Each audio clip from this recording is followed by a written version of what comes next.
Hey everyone, RJ here with CV Tech, and today I'm going to give my little review on the Alcatel One Touch Flint. This is on Cricket Wireless, and I'm going to give you my thoughts on it, give you some specs, run some tests, play some games.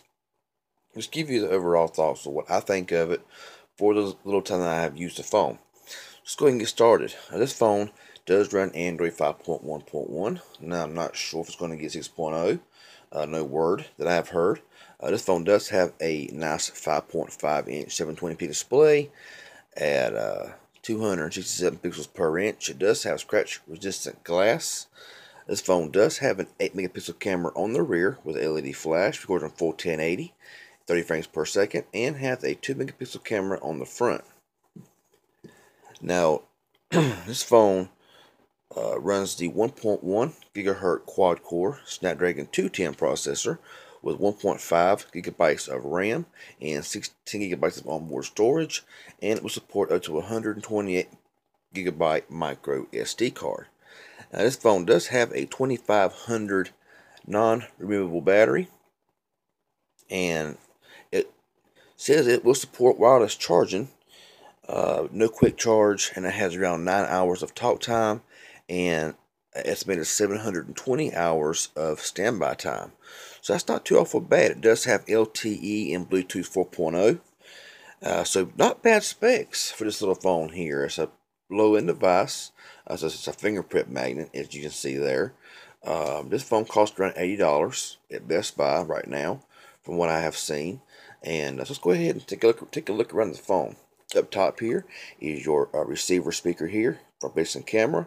Over here in this corner is your notification light, your nice 5.5 inch screen. Here is your body keys to your back, home, and recents button here on the bottom. Micro USB charging port and microphone. On the right side is your power button and volume rocker. On the back is your rear speaker, camera, flash, Cricket branding, and Alcatel One Touch. And on the left side is clean. On top is your standard headset jack, secondary microphone here. Go ahead and pop the back of this thing off.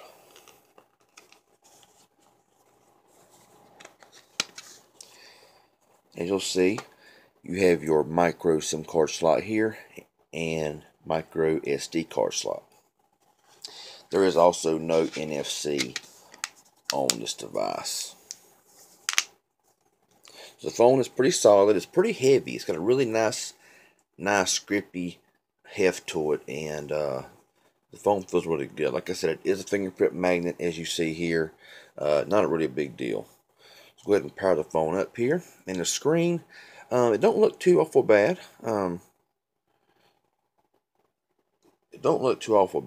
Really. 720p display, and looks pretty good. I'm trying to brighten this down just a little bit so my camera will be able to see the screen a little bit better there. This phone is very smooth when you use it. It's just got a very nice smoothness to it.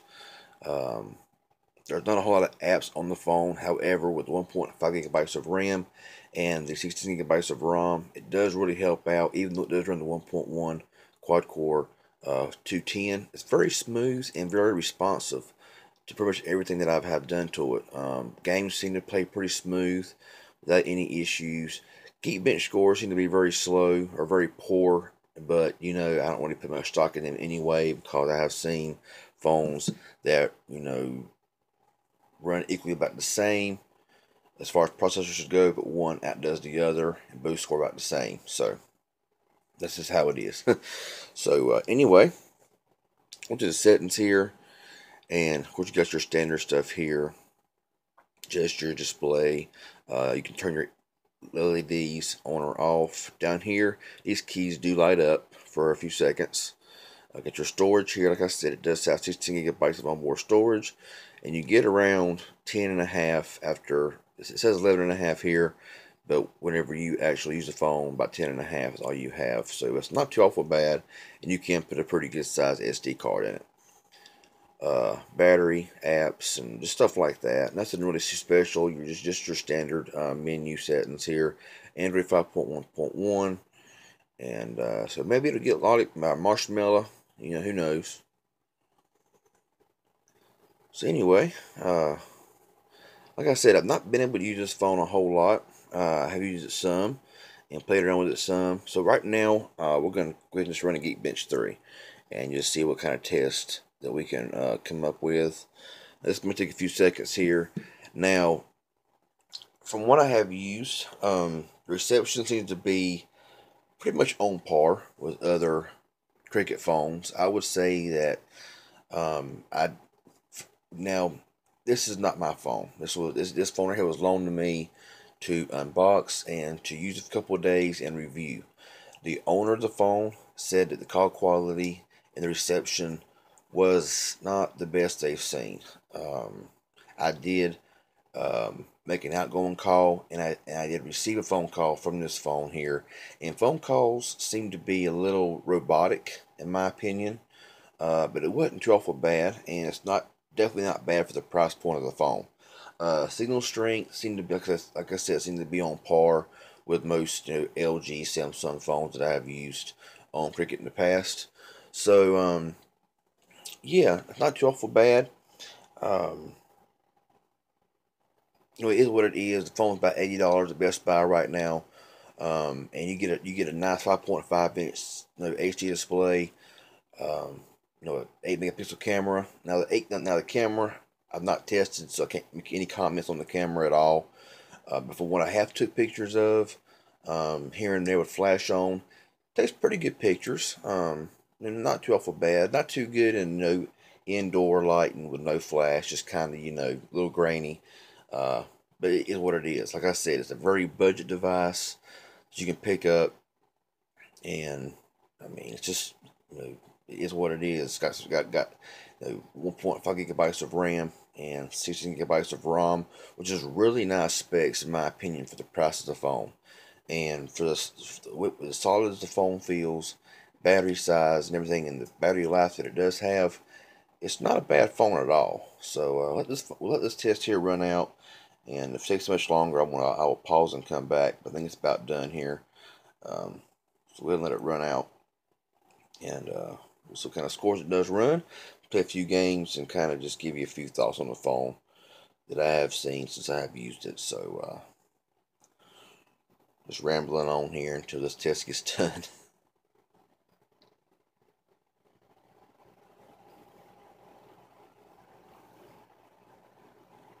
So as you see, the scores are pretty low at 288 a single core and 826 multi-core.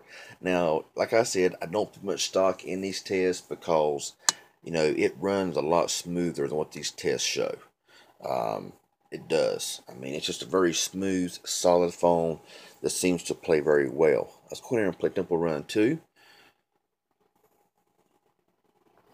and we'll see how smooth the gameplay is.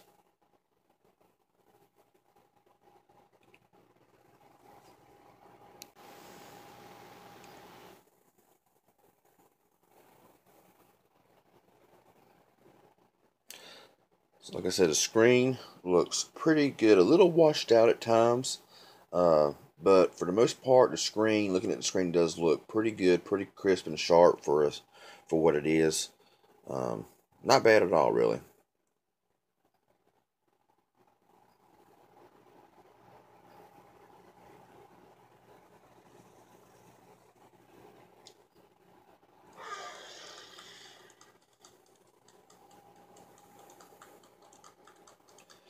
The screen does look better in real life than what my camera does show.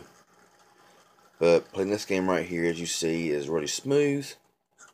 No issues, and there's a light in the way. Hang on.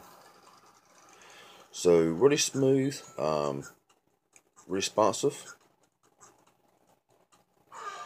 Oh, I just got ate by the monster. So let's go home here. We'll play. Now this here is the actual Asphalt 8. I wanted to see how it runs compared to Asphalt Nitro, since this here is a much bigger game, but this phone can take it because of the bigger storage. So let's go ahead and get this here started up here, and I will come back when it's all loaded up, ready to go. Okay, so this game did take a few minutes to load up.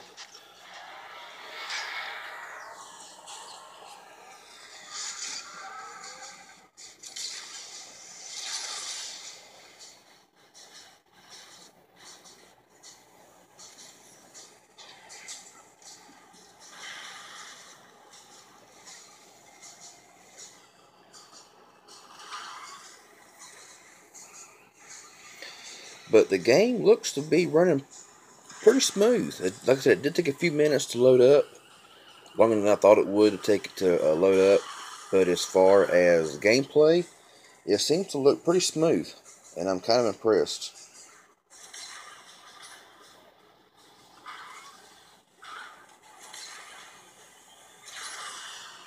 So Asphalt 8, I don't really see any drop frames, any issues. So yeah, going home. All the apps pop back up pretty quick, pretty nice. So the phone, like I said, it did take a few minutes for the game to load up. So you can tell that it is a little bit weak in the processing power. But, overall, the gameplay is enjoyable. Now, I'm not sure about any really hardcore games. It's really not, like these really, like Mortal Kombat and stuff like that. All these games that are really much more graphic intense. But for the games like Asphalt 8, Temple Run, I see no issues, no drop frames, no problems whatsoever. So we'll go ahead and take a look to the camera here, right fast like. And at the front here is your camera in the front.